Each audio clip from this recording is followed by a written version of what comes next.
creation to application for permanent residence.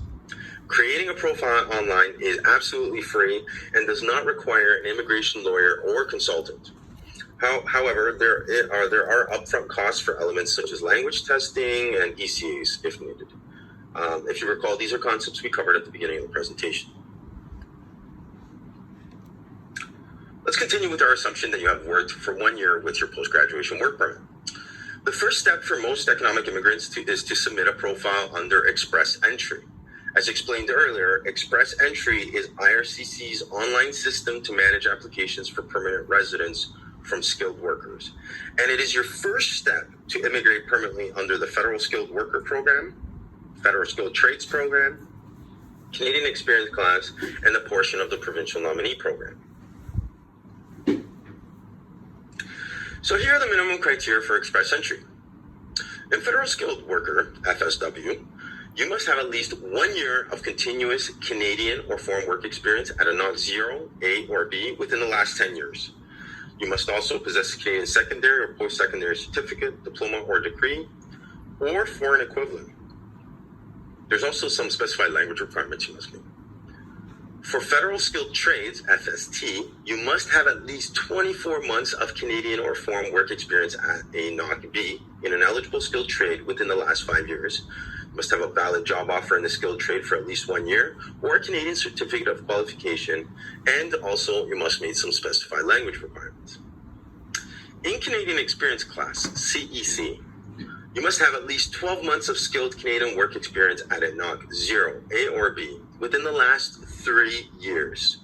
There are also specified language requirements for CEC that are outlined in the slide for your reference.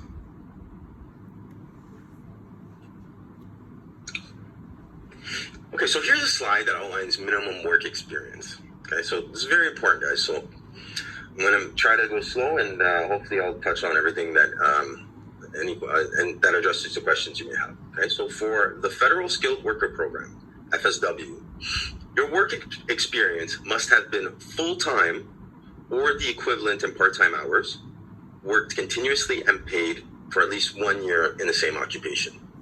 Okay, so when we're saying full-time or the equivalent in part-time hours, I put the hours there on the slide for your reference, and you will get the slides at the end of this presentation. So, but I want to point out that full-time is 30 hours. Okay, for example, if you work 40 hours, that doesn't mean that you're going to achieve that 1 year full-time faster. We stop counting at 30 hours. So even if, for instance, you worked 45 hours every week, that doesn't mean that 1 year, that you'll achieve that 1 year experience faster. At 30 hours, we stop counting. Okay. Also, a lot of questions related to does TA and RA and lab assistant or co-op in internship work experience count? Well, for Federal Skilled Worker Program, it may count. But in order for it to count, again, it must have been full-time or the equivalent in part-time hours. You must have worked continuously and paid for at least 1 year in the same occupation. Okay. For Canadian Experience Class, CEC, what doesn't count is any employment in Canada during full-time study. For example, while on a co-op work permit or off-campus work. Any work while self-employed does not count, even if skilled, and any time spent working unauthorized in Canada, of course. What does count in CEC is full-time or part-time equivalent work experience in Canada at a NOC 0 AB level in the past 3 years.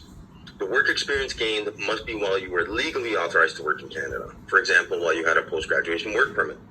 Okay, so to be clear, for CC, you cannot count work experience you gained while enrolled as a full-time student.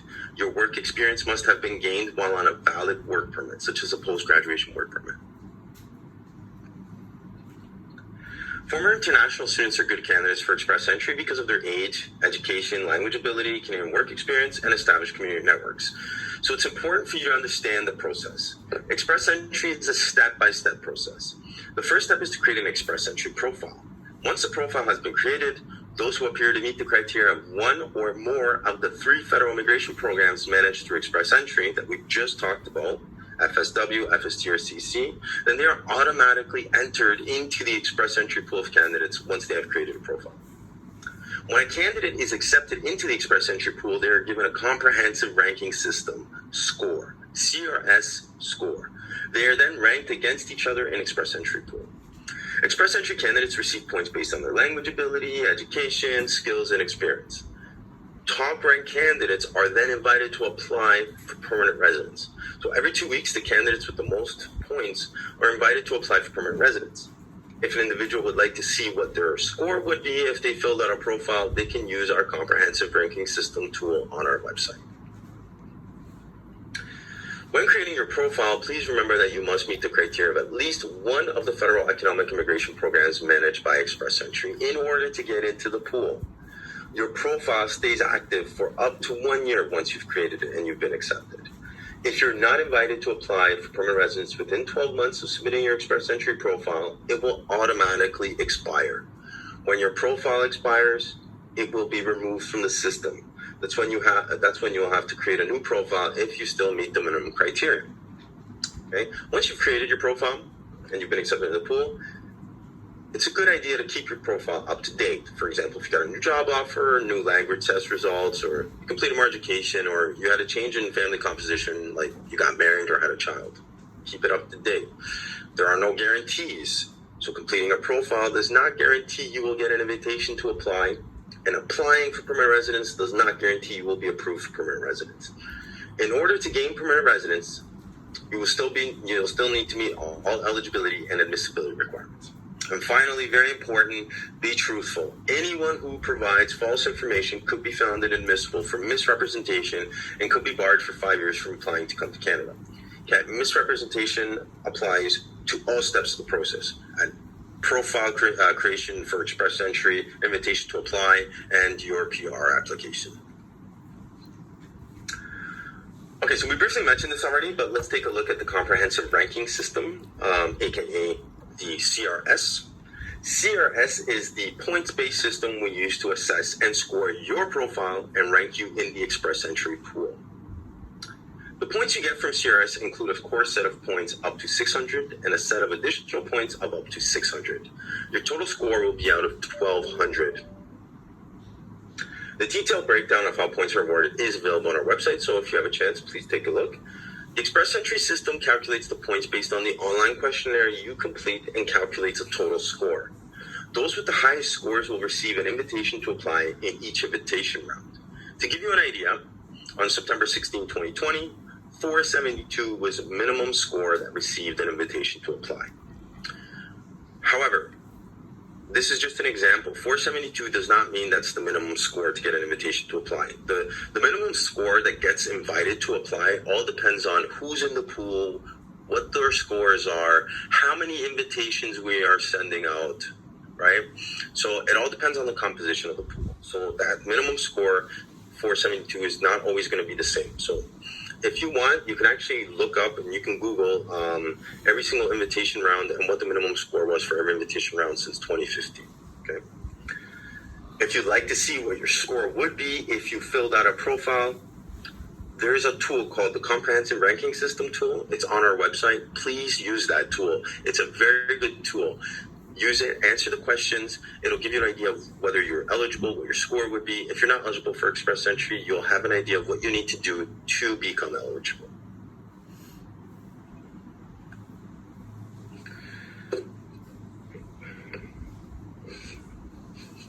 Okay.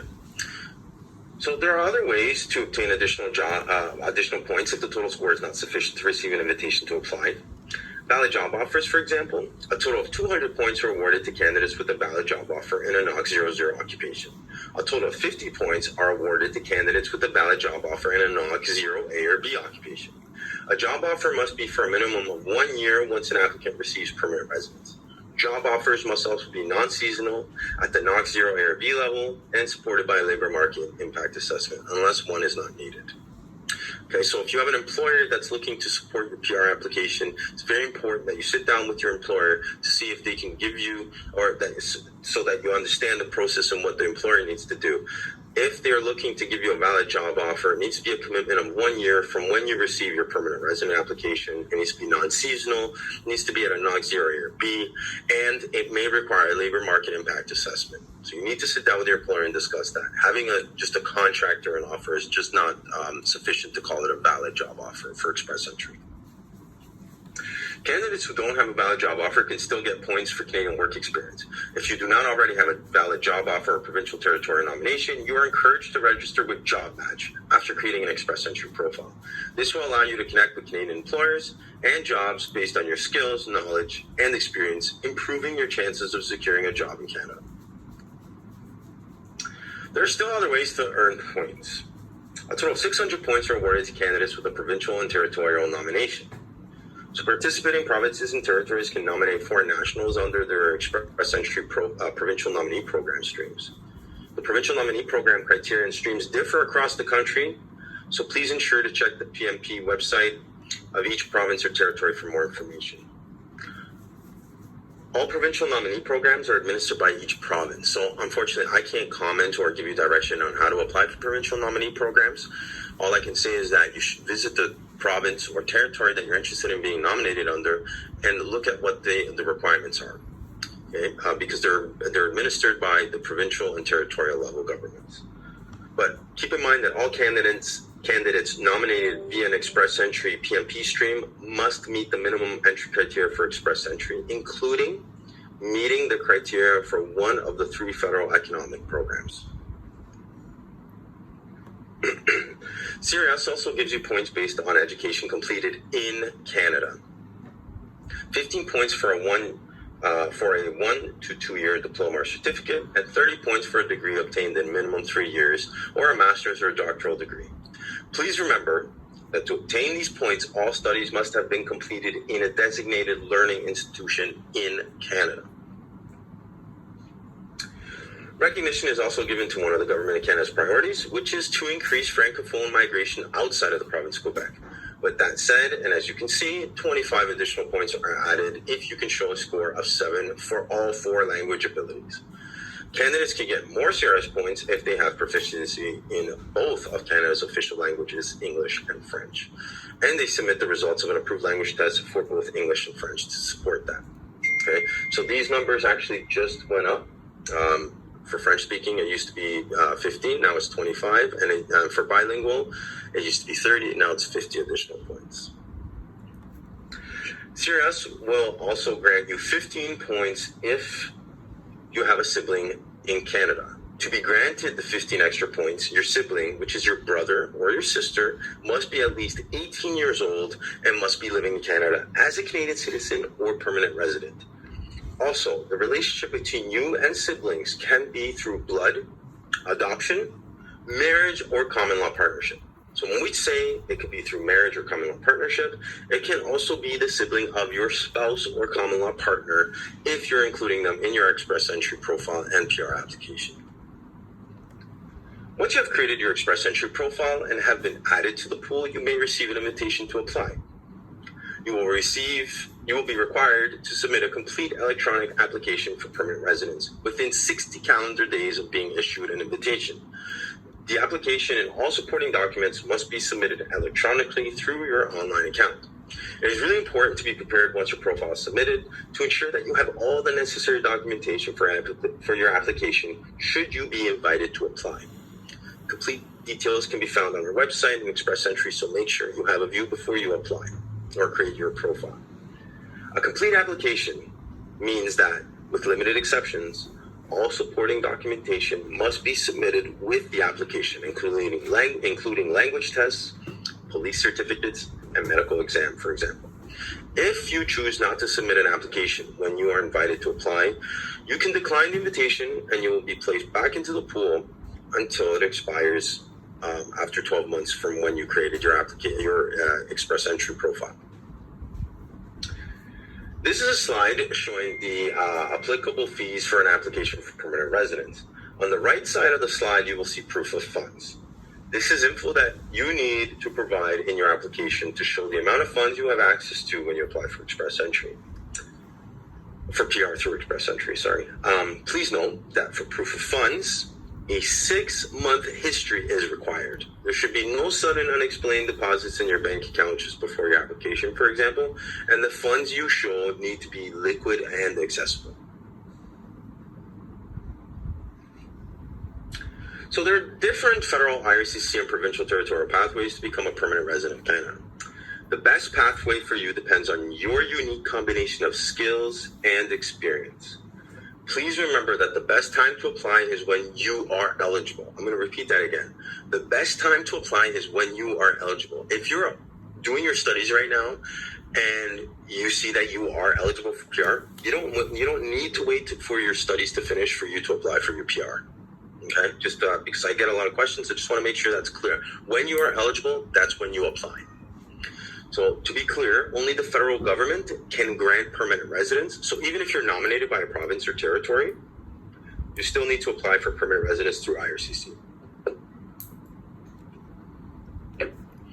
So if you're not eligible for Express Entry, there may be other pathways available to you. Okay, so please consult our website and visit the province's immigration website to learn more. Okay, so now on to COVID-19 updates. Please note that this information is accurate as of today. I ask that you continue to visit our website for updates, as updates may happen daily, weekly, or monthly. So please make sure that you're in constant contact with your student advisor team and that you keep checking our website for updates. So travel exemptions for international students. So as of October 20th, 2020, to be able to enter Canada as an international student, you must meet 2 requirements. You must have a valid study permit or a letter of introduction that shows you are approved for a study permit, and you must be attending a designated learning institution with a COVID-19 readiness plan approved by the province or territory. Your travel to Canada will be considered essential, non-discretionary, if you have all of the required documents and your designated learning institution is on the approved list. As a student, your travel to Canada won't be considered essential non-discretionary if your study program has been canceled or suspended, or you're entering Canada for any reason other than to study. So I can't answer questions related to when your school will be on DLI, on the approved list of schools, because it's basically approved by the province, and then the province lets IRCC know, and then we upload the list. Okay? So just keep checking to make sure that your school is on there before you start to travel, before you make any travel arrangements. Your immediate family members may be able to come with you to Canada. If they travel with you, they don't need a written authorization from IRCC to travel with you. However, they must show that the reasons for travel are non-discretionary, non-optional. For example, they're going to help you get established and support you in Canada while you're completing your studies. If your immediate family member will study or work in Canada, you must submit all of your applications together when you apply online. If they won't study or work, they may still need an electronic travel authorization or a visitor visa to travel to Canada. If they need a visitor visa, you should include their application when you apply online for your study permit. If they need an electronic travel authorization, they must apply for one separately.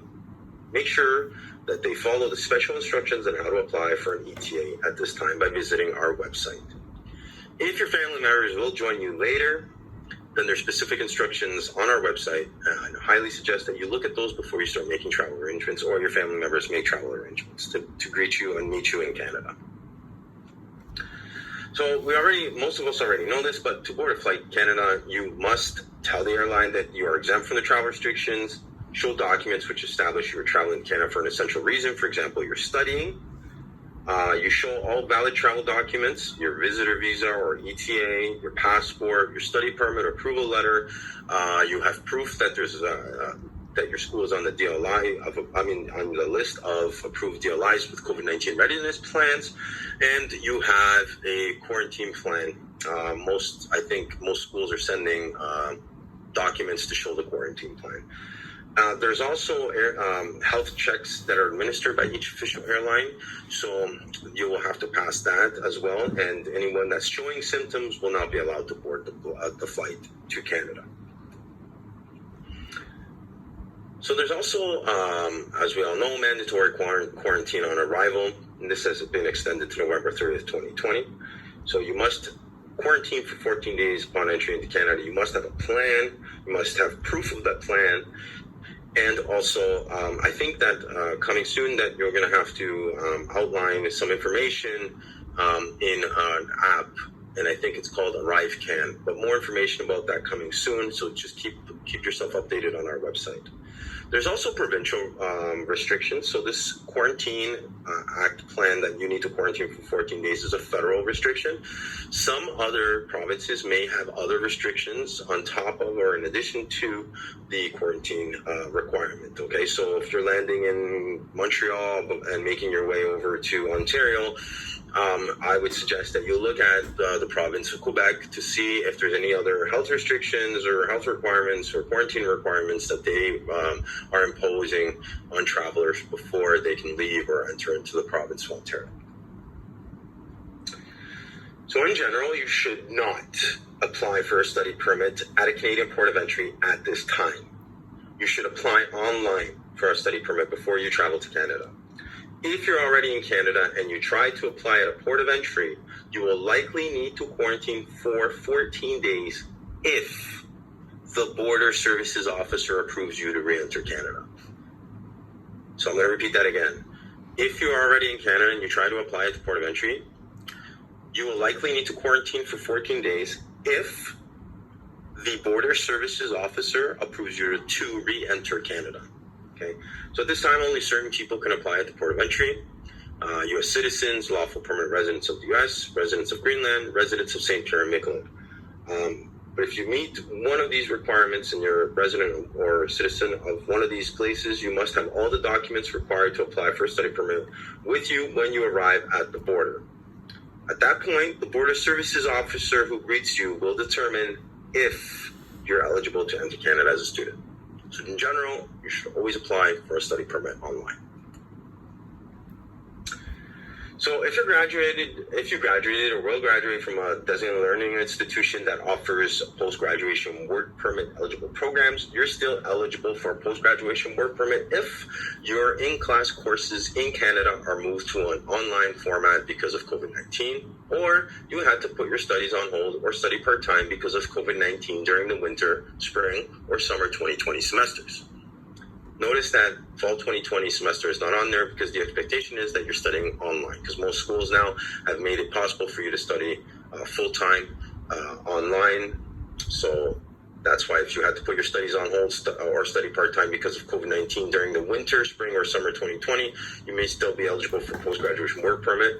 But if you're dropping to part-time studies in the fall of 2020, then you may not be eligible.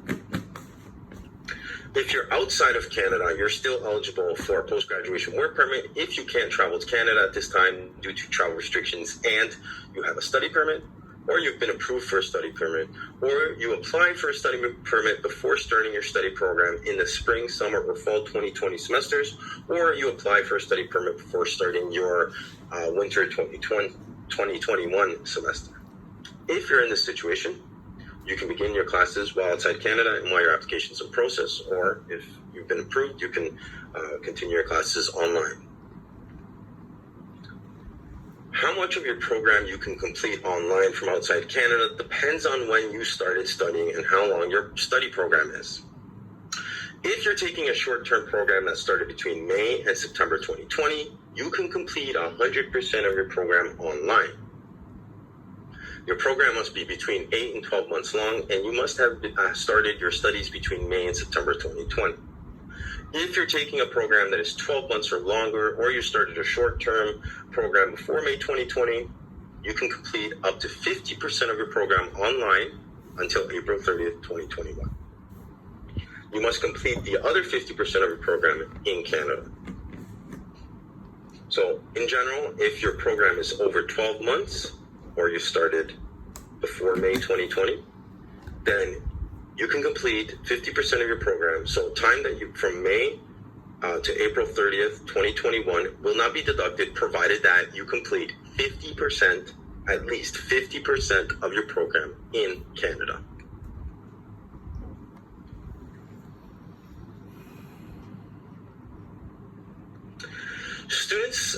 So, looking at authorized leave from studies, students may be required or may wish to take leave from the studies while in Canada.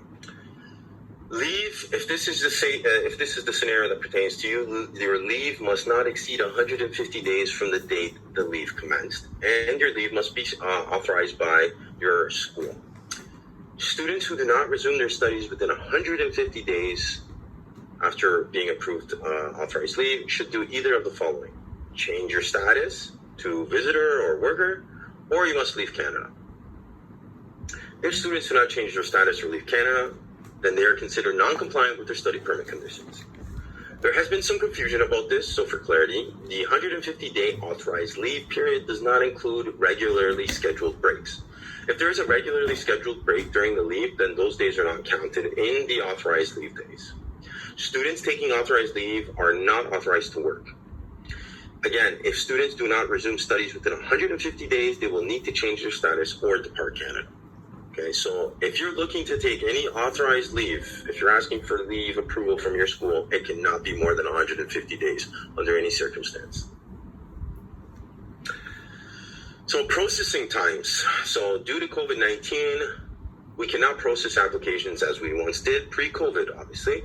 So for this reason, we cannot provide accurate processing times. So unfortunately today, I cannot answer any questions related to how long it will take to process your study permit, your post-graduation work permit, your co-op work permit, okay, because we've been impacted by COVID-19.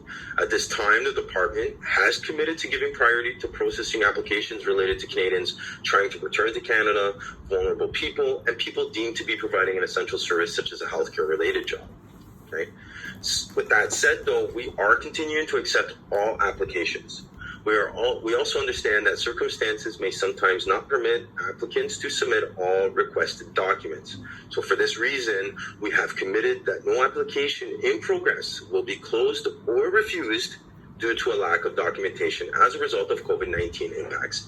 So if, for instance, you can't submit your biometrics or your medical exam or your police certificate because of a reason directly related to COVID, maybe there's closures or you can't give biometrics because there's biometric collection centers closed or the police certificates are not being issued by the police because of COVID-19, then what we ask is that you just provide us with a letter of explanation, and once the outstanding documentation is available, then you can provide it through IRCC web form.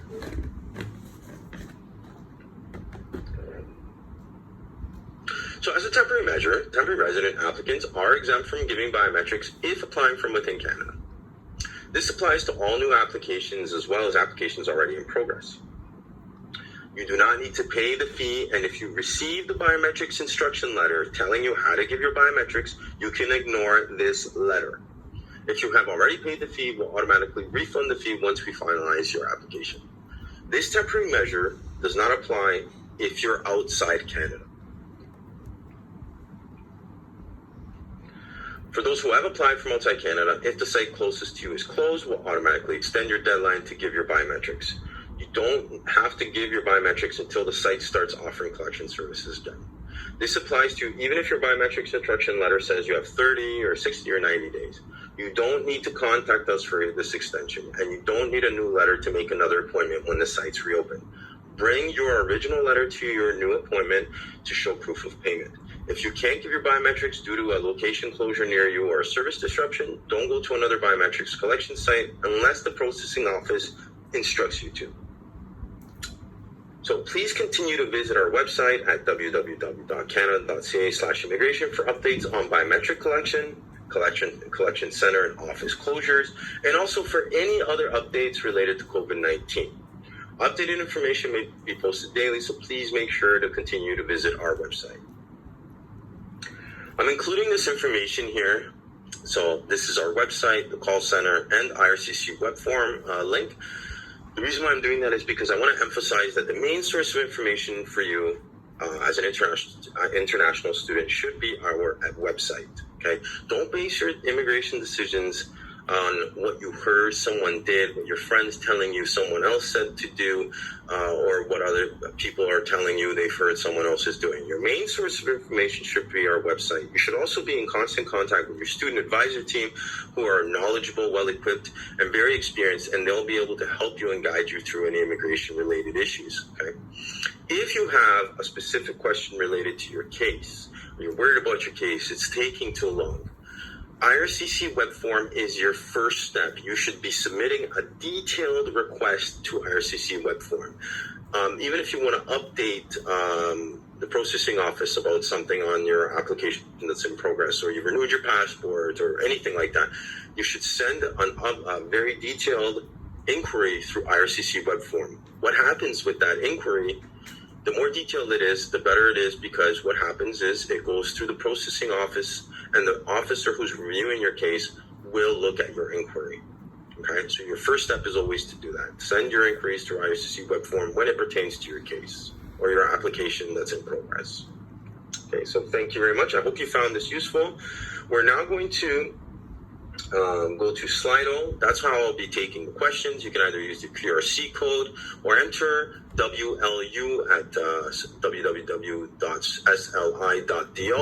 That's how I'll be taking questions. There's also a survey there, and I ask that if you can, please take a moment to do the survey. There's going to be questions that are posed. Take a look. It'll give you the opportunity. Slido will give you the opportunity to like or vote questions. And the ones that have the most likes, I will see first. Okay. So I'm going to stop sharing this slide here, and I'm going to lead us straight to the Slido page. And the contact to how to get to Slido will be on that page as well.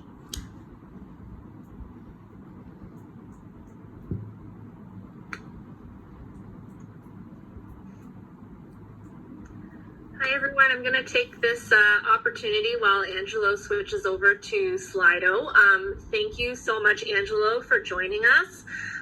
We're very, very lucky to have someone like Angelo. He has so much knowledge and is super easy to reach, and to be able to come to these sessions and sort of give us the extra details about PR, postgrad work permits, and certainly I'm sure lots of you have questions about the immigration updates that have, with all the changes that have been happening recently. So as I just want to reiterate, please go to Slido to ask your questions. It's how we'll be able to keep track of them. So anything to do with the topics that Angelo discussed today, anything about postgrad work permit, about PR, the various streams that you can take to apply for PR, and then we'll do our best to, I say we, but really I mean Angelo, because he's got all the answers, that Angelo will be able to answer. If we happen to run out of time, I will try and take down some of these questions, and we'll try and get some answers out to you in an email that includes the slides, okay?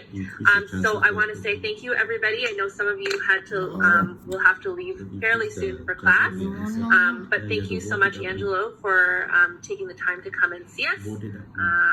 We love having you. All right, thank you so much. Thank you. All right, so can you see the Slido page? Yeah? Yeah.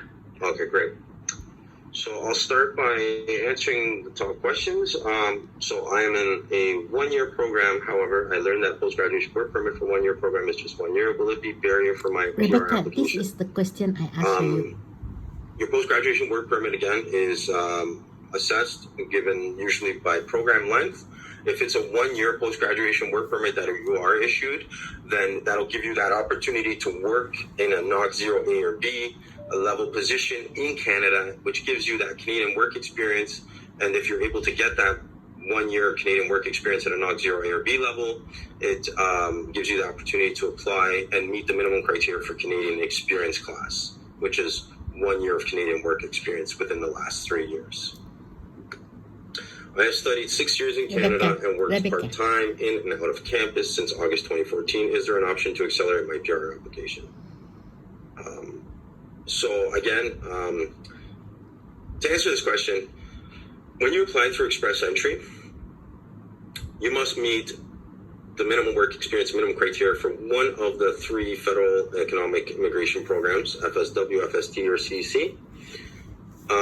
For FSW, the work needs to be continuous 1 year occupation at full-time or part-time equivalent in the same occupation at a skilled level. For CEC, it needs to be a combination of 1 year in the past 3 years at a skilled level of NOC 0A or B. So in order for that, you need to make sure that you're paid, continuous, non-seasonal at a skilled level.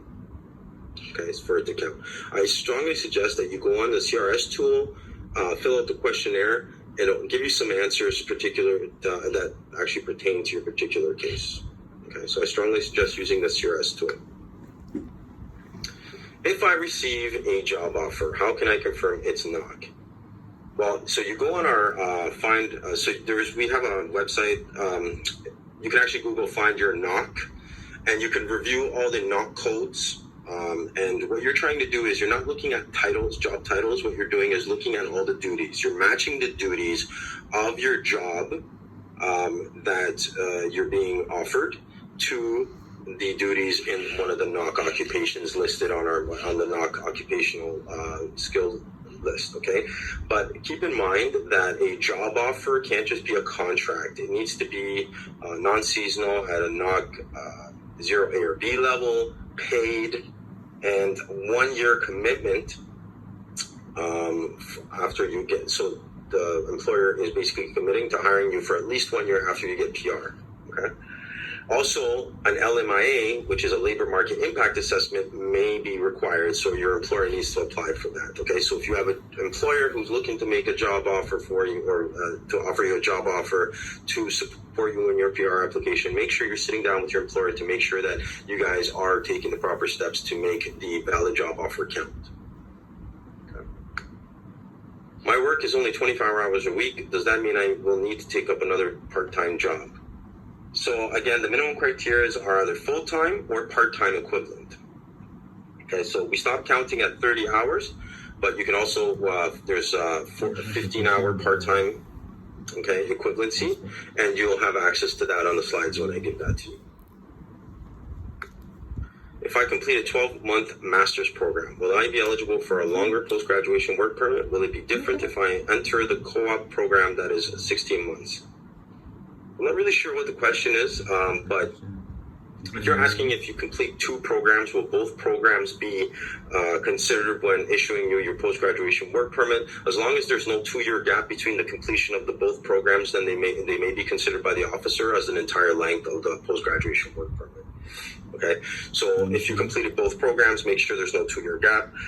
Make sure in your post-graduation work permit, it's very clear that you've completed both programs and you want them considered for the entire length of your post-graduation work permit. Okay. If my study permit expires on August 31st, 2021, should I apply for an extension, or will I have implied status between my last exam in August, transcript received date? If your study permit is going to expire, you need to apply for your study permit extension before the expiry date in order to be on implied status.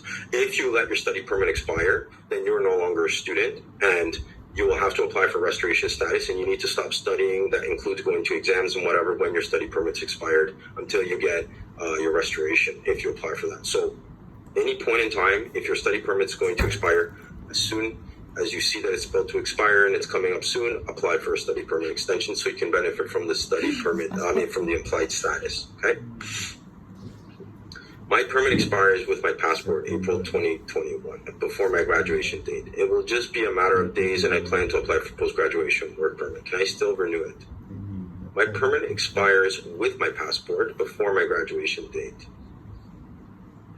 So again, if you're in a situation where your passport will be expiring soon, you should definitely look into extending it.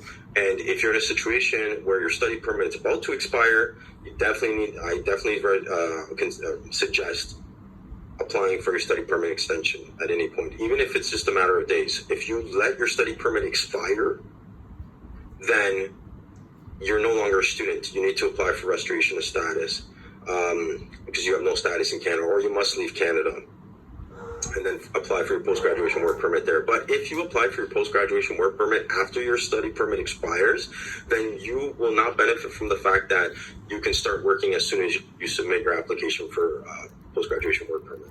Okay.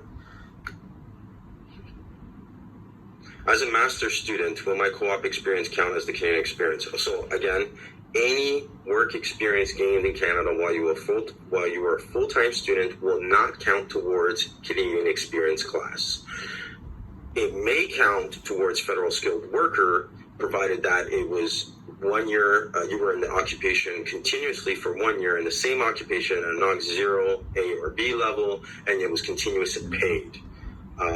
But also, while you were a full-time student, any work experience does not count for Canadian experience class and does not count towards your CRS score. I'm a business technology major from Lazarus Business School, looking to work in the management consulting industry. Would that make me a NOC? So again, for you to look at what you need to see what your job duties would be in the job description that you're doing, and whatever job position you want to look at. Look at the job duties and look at the find your NOC page on our website and see what job duties match what NOC code. That's how you will find what NOC your job will be, if it's a skilled level or not. A title does not matter. It's the job duties. Okay, so today I can't sit here and tell you what NOC it will fit under. It's the job duties of that position that you're being offered that needs to match the job duties, the majority of the job duties in a particular NOC on the list. How long should I extend my study permit for, since I will be done with the university? So when you're applying for your study permit extension, you can't decide how long your extension should be. You should just make it very clear how long, so when your permit is expiring and when your program is ending. And then the assessing officer will determine how long and if an extension is warranted. Okay, so again, in the application, you definitely need to make it clear how long you're going to be in school till and why you're applying for a study permit extension. If I have co-op that accumulates to 12 months of valid work experience, would that validate my express entry to PRN? So again, in order for co-op experience to count for federal skilled worker, okay, co-op experience while you're a full-time student does not count towards your Canadian experience class application. It does not count in CEC at all, and it doesn't count towards your CRS score in your express entry profile. In order for your co-op work experience or TA or a lab assistant work experience that you gained while you were a full-time student, it needs to be 1 year continuous full-time or part-time equivalent paid in the same occupation at a NOC 0, A, or B level. Okay? Okay, I've submitted an application for post-graduation work permit in August 2020, pending a CAC reply. My passport expires September 2020. What is my situation? So I would submit an IRCC inquiry. I would also look into updating or renewing your passport and showing that you're trying to renew your passport. So through IRCC web form, submit an inquiry outlining what you're doing to basically, if you're supposed to get a post-graduation work permit that is going to go beyond 2021, and also send in an IRCC web inquiry asking what is happening with your application and if your passport should be renewed. Also look into renewing your passport if you are under the impression that your post-graduation work permit should be longer than September 2021 and longer than the expiry date of your passport.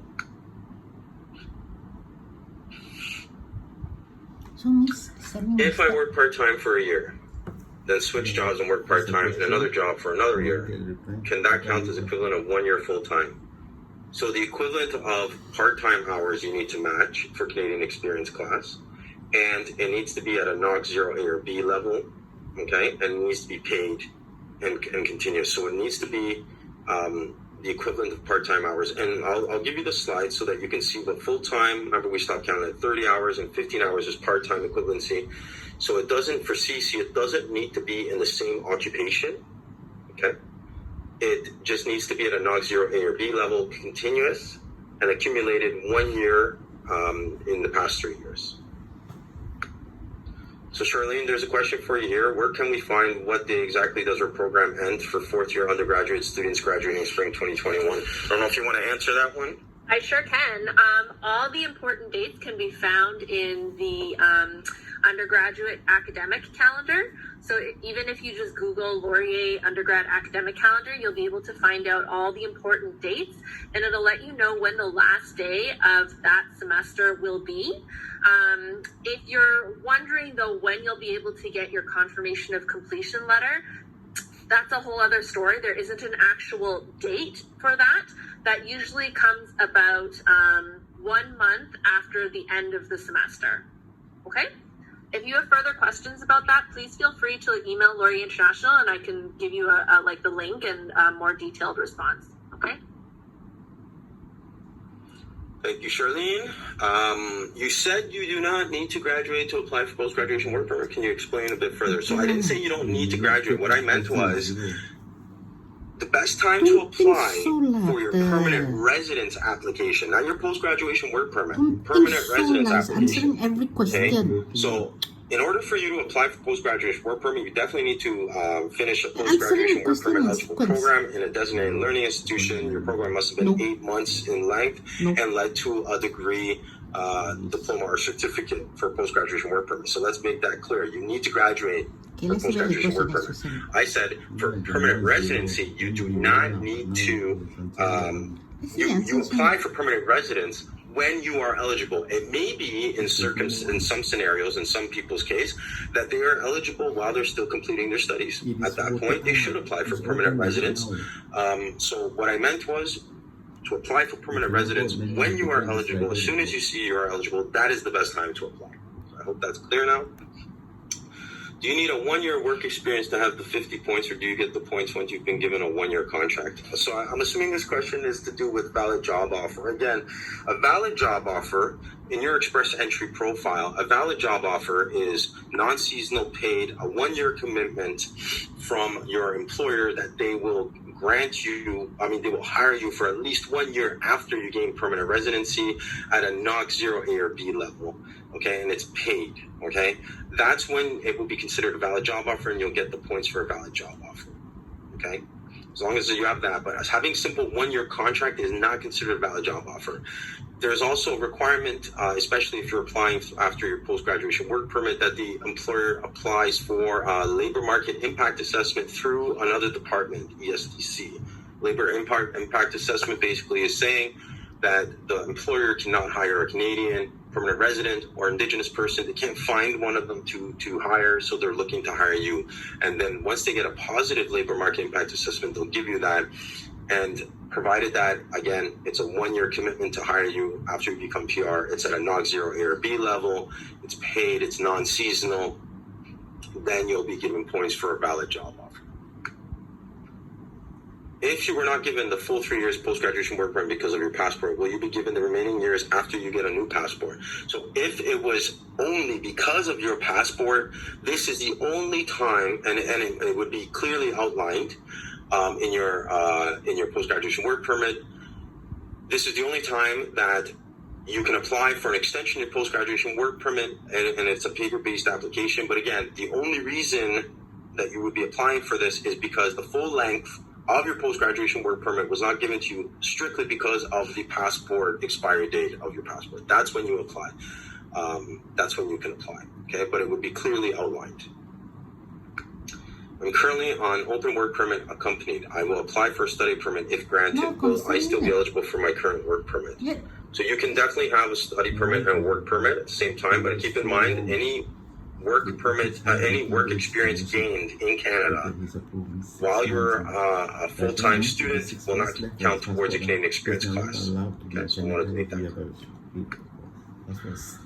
When do you submit for provincial nomination? Is it before, during, after you apply for federal entry? So for provincial nomination, again, that's administered by the province of Ontario. Normally people go through the provincial nomination to try to get nominated before they apply for permanent residence.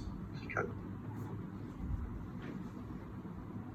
Does co-op experience count as skilled work experience? So the co-op work experience,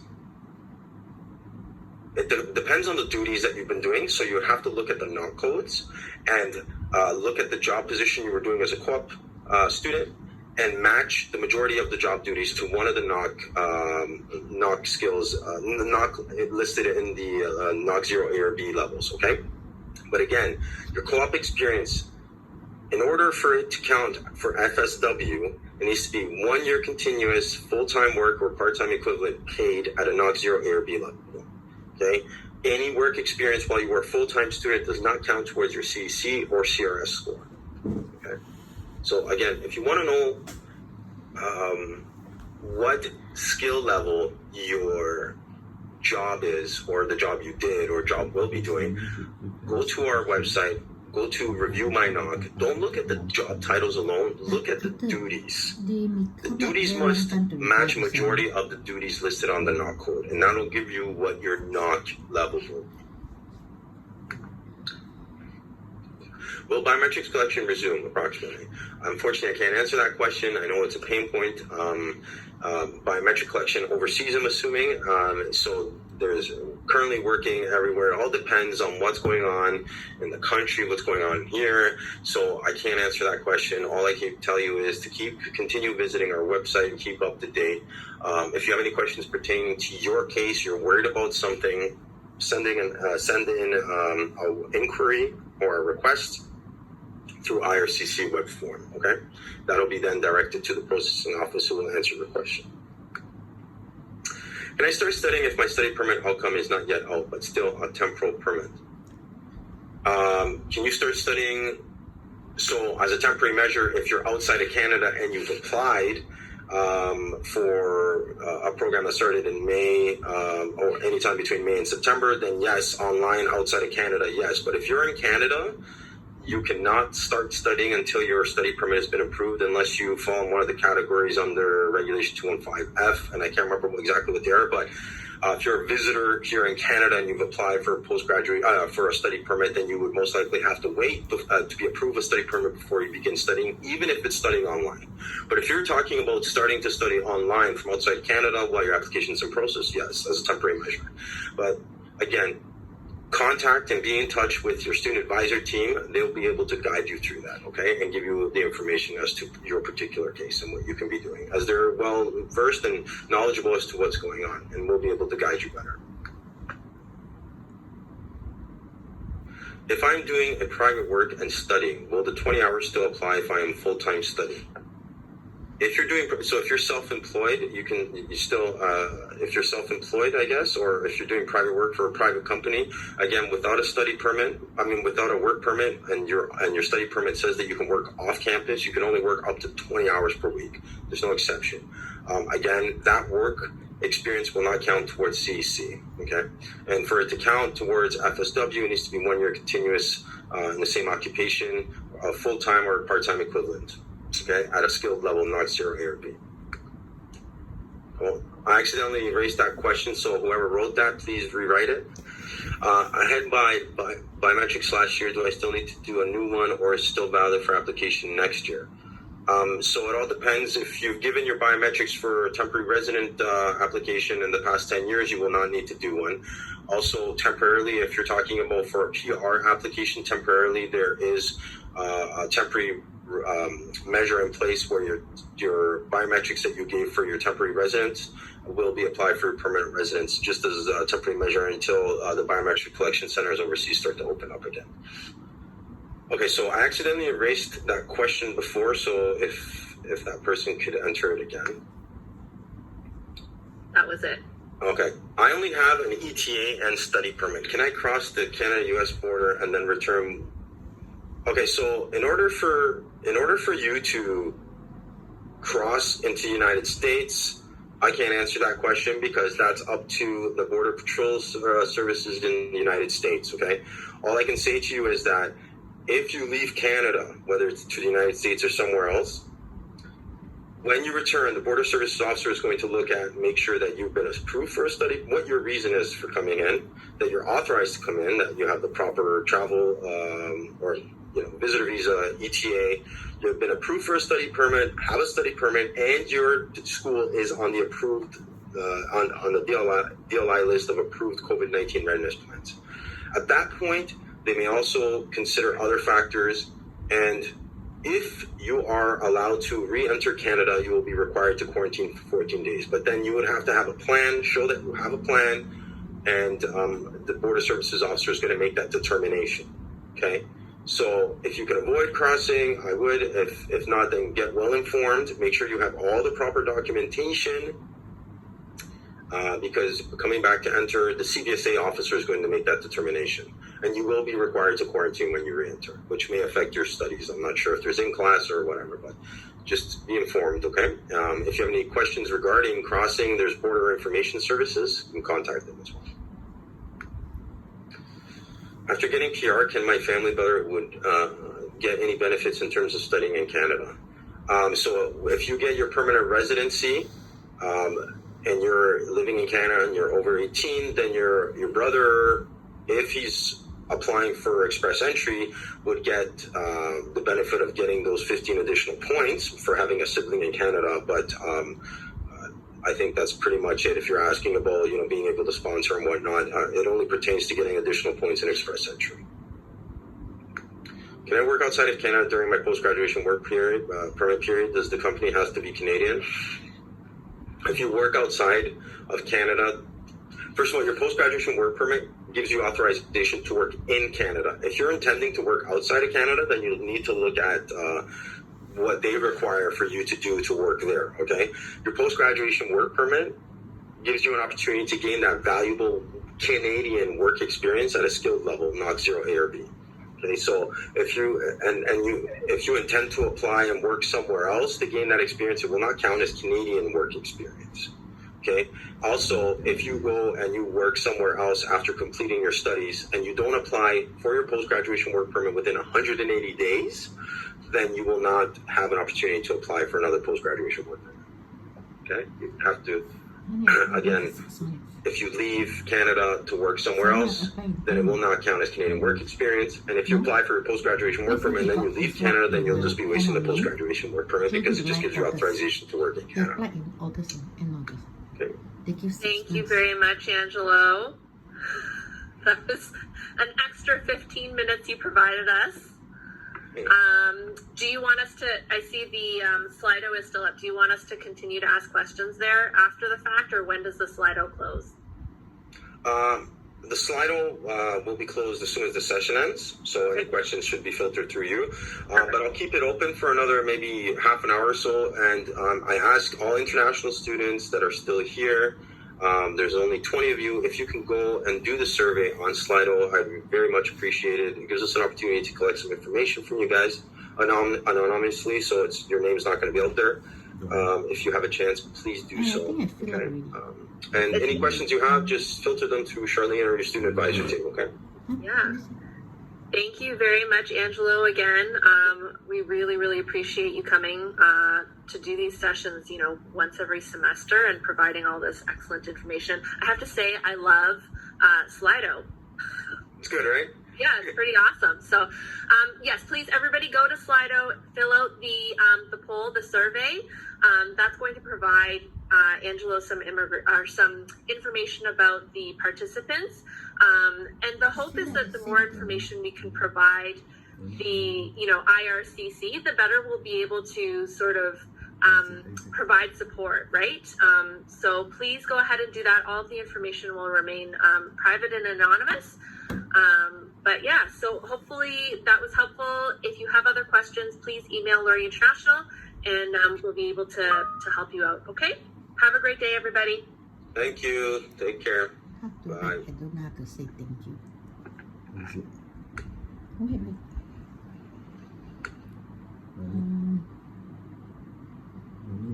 Because you want to be anonymous. Easy.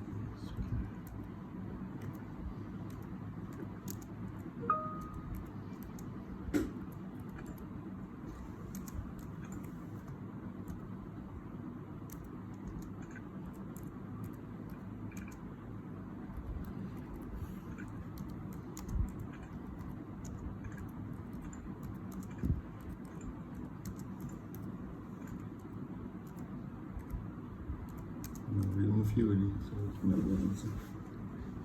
Why? It's so slow.